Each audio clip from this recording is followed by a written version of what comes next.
Eh, baik, Assalamualaikum warahmatullahi wabarakatuh. Eh, di sini perkenalkan, nama saya Ilham Alip Alusri, dengan NIM G1S1220062. Di sini saya akan mempresentasikan materi UAS, ya, yaitu Farmasi UTS itu, eh, Farmasi Bahari, materi, konsep, itu sumber senyawa bioaktif laut hingga proses eksplorasi dan isolasinya sebagai kandidat obat. Baik, eh, apa itu farmasi bahari? Itu farmasi bahari adalah cabang ilmu farmasi yang mempelajari pemanfaatan sumber daya laut, terutama biolaut sebagai sumber bahan aktif. Senyawa dari biolaut digunakan untuk pencegahan diagnosis terapi penyakit serta pengembangan produk kesehatan dan kosmetik. Fokus utama farmasi bahari adalah meng- menggali potensi senyawa bioaktif laut memiliki keunikan struktur dan aktivitas biologis tinggi. Eh, apa itu metode penemuan obat? Itu pertama itu ada metode penemuan obat dalam farmasi bahari terdiri dari pendekatan, lalu eh, pendekatan empiris, itu berdasarkan pengalaman atau penggunaan obat tradisional. Lalu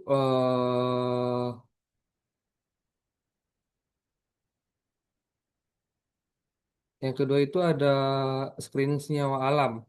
uh, Screen senyawa alam itu menemukan aktivitas biologis. Yaitu yang ketiga itu ada rational drug design, yaitu uh, perancangan obat berbasis target molekuler. Keempat itu ada bioteknologi yang memanfaatkan sistem biologis usaha menghasilkan senyawa aktif secara berkelanjutan. Selanjutnya itu ada sumber utama senyawa bioaktif laut.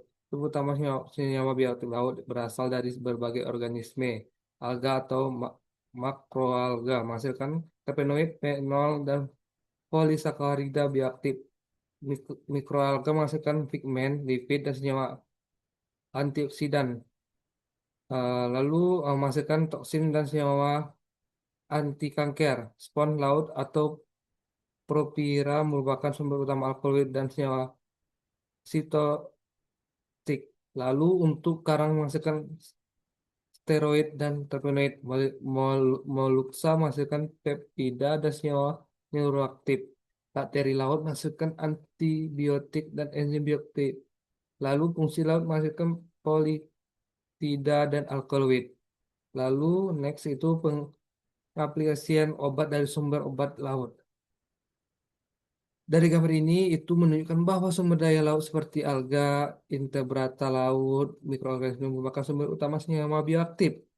Lalu meskipun sebagai besar mikroorganisme laut masih belum banyak teridentifikasi, senyawa yang dihasilkan memiliki berbagai aktivitas biologis seperti antioksidan, antimikroba, antiinflamasi, perlindungan terhadap sinar UV, anti kanker, serta menjaga hidrasi kulit. Aktivitas ini kemudian dimanfaatkan dalam bidang uh, farmasi sebagai obat-obatan dan dalam kosmetik, namun sebagai perawat kulit. Namun pengembangan senyawa bioaktif laut juga menghadapi berbagai tantangan seperti kebutuhan akan panenan yang berkelanjutan, teknologi ekstraksi yang canggih, budaya melalui akuakultur, lalu untuk regulasi yang ketat serta uji keamanan sehingga diperlukan pendekatan ilmiah yang integritas agar pematannya optimal berkelanjutan. Lalu untuk identifikasi dan klasifikasi senyawa bioaktif, itu ada identifikasi dan klasifikasinya itu meliputi beberapa aspek bioaktif metabolik, yaitu identifikasi karakteristik metabolik sekunder dari berbagai filum inver, invertebrata laut. Lalu marine toksis, yaitu klasifikasi toksin berdasarkan mekanisme kerja pada sistem saraf dan otot. Marine nucleotidis itu untuk kajian sejarah potensi nukleosida untuk unik dan biota laut. Lalu yang terakhir itu ada metabolit spon laut itu untuk eksplorasi film porifera sebagai sumber utama obat bahari modern.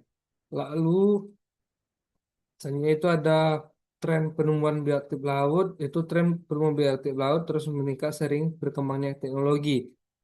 Ini ada grafiknya, itu penelitian difokuskan pada eksplorasi senyawa baru yang memiliki aktivitas biologis tinggi. Hal ini didukung oleh kemajuan dalam teknik analisis dan bioteknologi.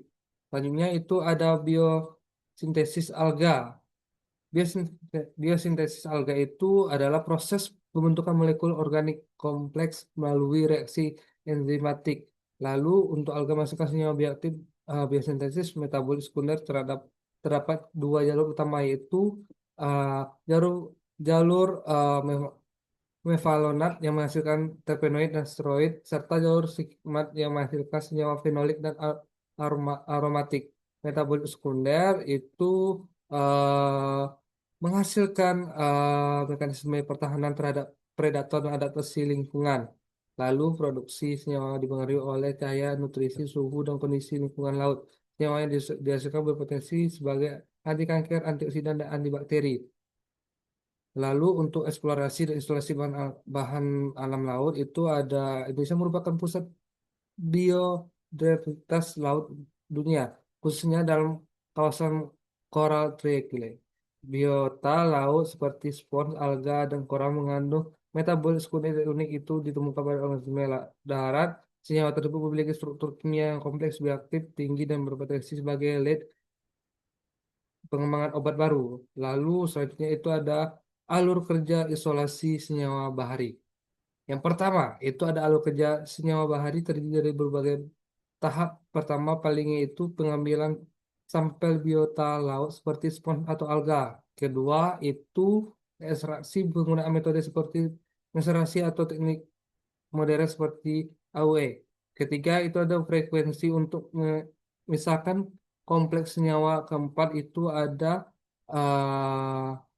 isolasi untuk mendapatkan senyawa murni. Yang kelima itu ada uji aktivitas untuk mengonfirmasi bioaktif senyawa tersebut. Lalu ini contoh untuk produk farmasi bahari. Ini contohnya itu menunjukkan bahwa senyawa dari laut telah berhasil dikembangkan menjadi produk kesehatan. Produk tersebut dimanfaatkan sebagai obat maupun bahan aktif dalam industri farmasi kosmetik seperti yang ada pada gambar di sini, itu astaxanthin yang berasal dari alga merah, spirulina berasal dari tumbuhan spirulina, dan marine collagen yang berasal dari sumber biota laut. Selanjutnya itu yang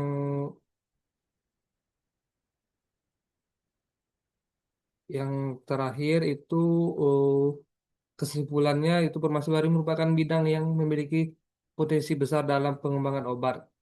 Keanekaragamannya hayati laut Indonesia menjadi sumber penting senyawa bioaktif dengan berbagai aktivitas farmakologis. Dengan pengembangan teknologi, manfaat sumber daya laut dapat dilakukan secara optimal dan berkelanjutan. Mungkin sekian yang saya dapat saya sampaikan, kurang lebihnya saya mohon maaf.